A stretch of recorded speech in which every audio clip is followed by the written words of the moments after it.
Jadi setelah almarhum meninggal tanggal 8 Juli 2022, ternyata pada tanggal 11 Juli 2022 almarhum dalam tanda petik masih bisa bertransaksi dari kuburannya.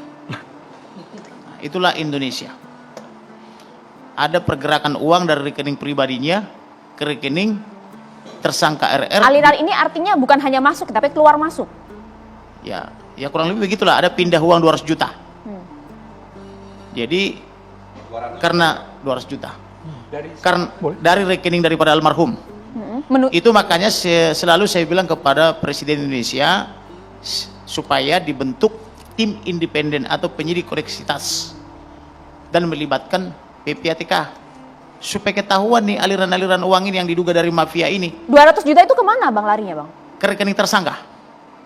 Kan ada 4 tersangkanya Bang. Tersangkanya Tersangka RR diduga atas perintah FS. Karena ketika dia dibunuh atau sebelum dibunuh, dia sudah dikuasai dulu handphonenya, laptopnya, rekening-rekeningnya dan sebagainya, termasuk PIN-nya. Diduga ketika terjadi penyiksaan itu. Supaya jelas Bang, dikuasai oleh siapa? Dikuasai oleh tersangka RR atau tersangka FS? Tersangka, ya itu ya tadi FS, RR dan sebagainya itu.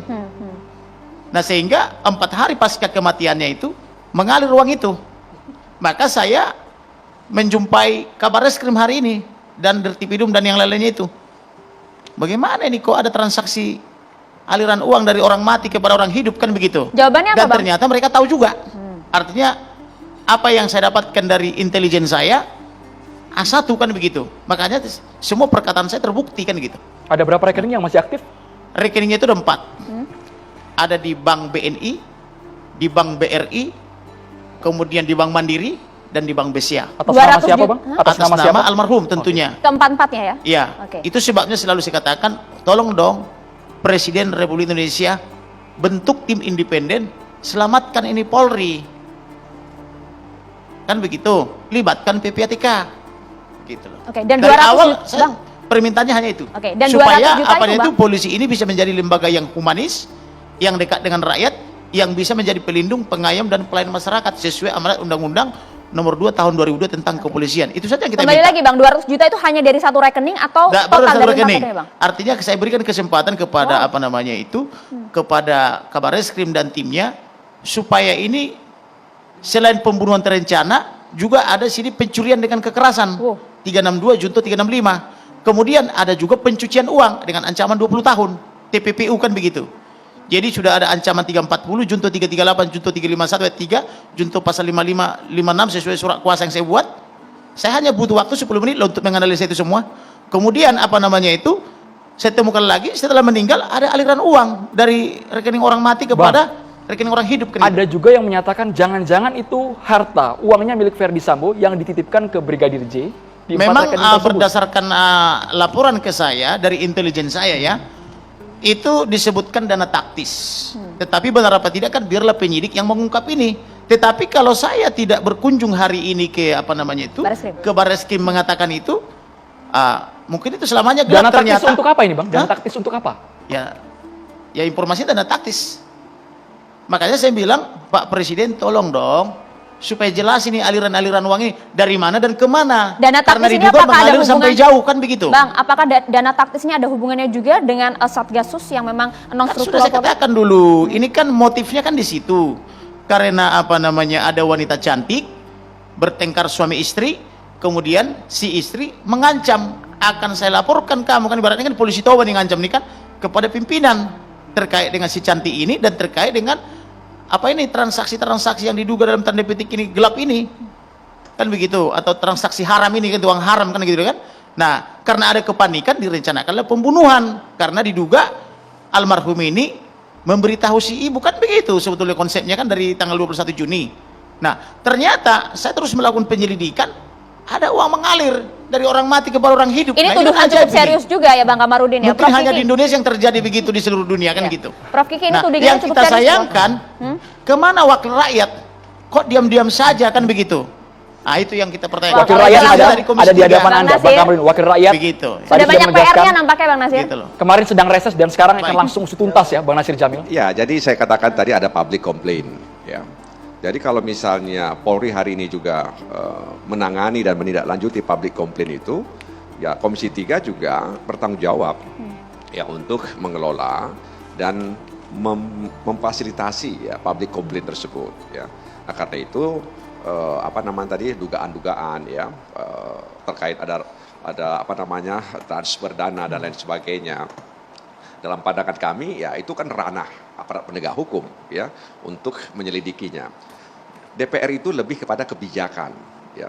Bagaimana kebijakan strategi daripada kepolisian Republik Indonesia agar masalah ini bisa cepat selesai, tuntas, dan diselesaikan secara transparan, akuntabel, dan bertanggung jawab. Ya, check and balances kan juga tugas DPR, Bang.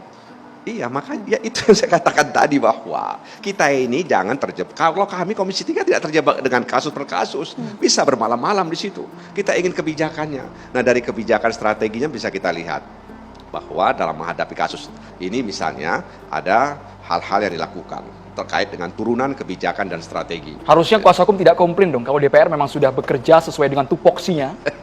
Begini, jadi sebenarnya sekali lagi kami bukan bukan kemudian melihat kasus per kasus didalami, tidak.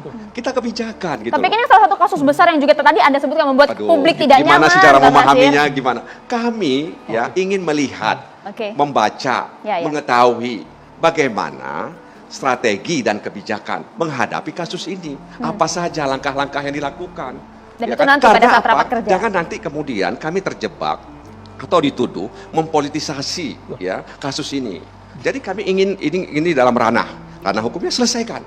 Ya, kita dorong ya, kita kawal agar kemudian kasus ini bisa berjalan sesuai dengan harapan masyarakat begitu.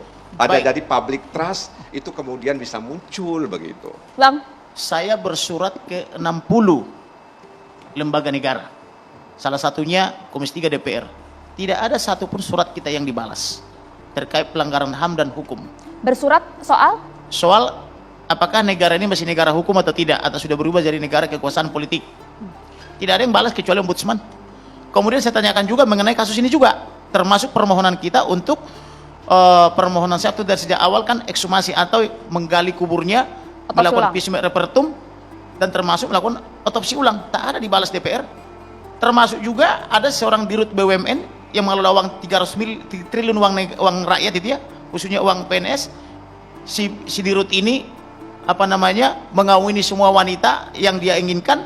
Kalau ketemu Islam, dia ketemu Kristen, dia ketemu ini termasuk juga laporan itu tadi ya, Bang? Saya laporkan ke Komisi 3 DPR sampai sekarang nggak ditanggapi. Kita fokus Yosua saja, Bang. Kita fokus ya, artinya kan gini loh. Artinya kita ini sudah lama tidak punya wakil rakyat. Gitu begini, tak ada yang dibalas. Begini Bang Kamar, saya mencoba untuk membantu ya. Kemarin itu kita sejak Juli misalnya sudah reses ya. Nah, apakah misalnya suratnya masuk ketika kami sedang menjalani masa reses? Ya, kalau sebelum Bang katanya. Ya nanti saya sendiri coba akan mempertanyakan dalam rapat internal ya terkait dengan surat yang dibilang oleh Bang Kamarudin tadi. Ya, soal itu sehingga kemudian nanti ya kalau ada kesempatan lagi kita sampaikan terkait dengan surat-surat yang dialamatkan kepada Komisi 3. Karena biasanya Bang, surat Komisi 3 itu biasanya kan ada apa istilahnya ke pimpinan dulu, kemudian dari pimpinan baru didisposisi ke komisi-komisi terkait. Ya, nah nanti kita coba tanya ya terkait dengan surat yang alur administrasinya ya, Bang tadi. Nasir, itu ada alur administrasinya di DPR. Ya di mana-mana seperti itu menurut saya, bukan di DPR saya saja. Saya kirim surat langsung ke Komisi 3 DPR, tidak pakai ada juga yang ke ketua, ada yang langsung ke Komisi 3. Tetapi ajaibnya tidak ada yang pernah dibalas. Yang lebih lucu lagi di Kompolnas. Surat dari 2021 sampai dengan 2022 sekali jawab semua dari banyaknya surat.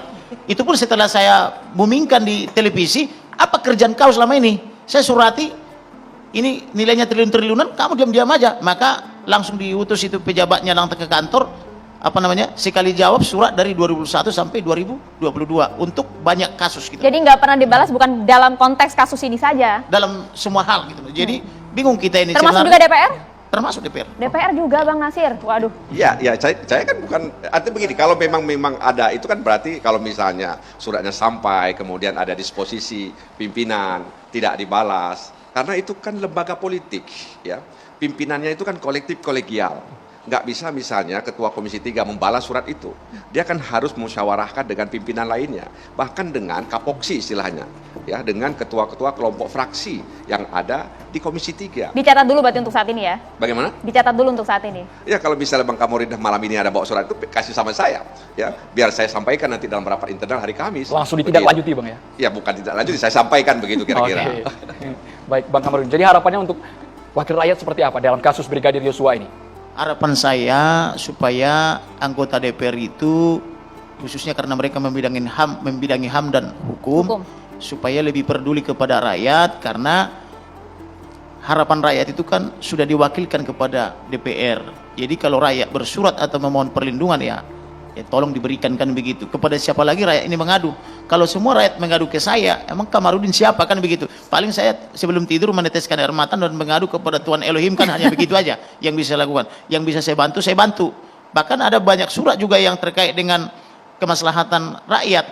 Saya suratnya juga nggak dibalas-balas. Akhirnya ada juga yang sampai saya gugat ke pengadilan, termasuk Presiden sudah 7 kali saya gugat dalam 1-2 tahun ini gitu loh, termasuk menteri-menterinya, kan begitu.